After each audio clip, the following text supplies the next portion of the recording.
Hi guys. Present Iran situation ఎట్లా అయిపోయిందంటే Iran supreme leader అయినటువంటి ఖమేనీ ఆల్రెడీ చనిపోయారు.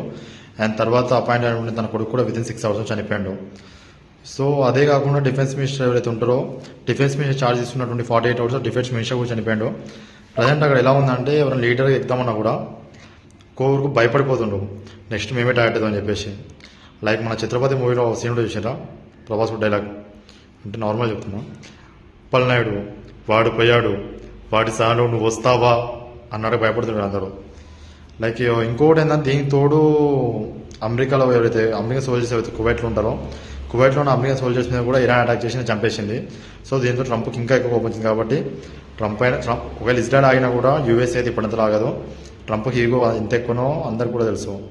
సో ఆయన చెప్పినటువంటి మాటల ప్రకారం అయితే ఇంకో 4 నుంచి 5 వారాలు యుద్ధం అయితే చెప్పిండు. బట్ 4 నుంచి 5 వారాలు కావచ్చు, ఇంక ఇలాగే కొనసాగితే ఇంకా ఎక్కువ కూడా కావచ్చు. అండ్ చూద్దాం ఇది ఇంకెక్కడ దారితీస్తుందో. బట్ ఇండియా మాత్రం న్యూట్రల్ ఉండడం ఇప్పటి కూడా నాకు చాలా మంచి అనిపిస్తుంది. మనం ఇలాంటి స్టెప్ తీసుకోవడమే ఇప్పుడు కూడా మంచిది నా ఉద్దేశం అయితే. జై హింద్.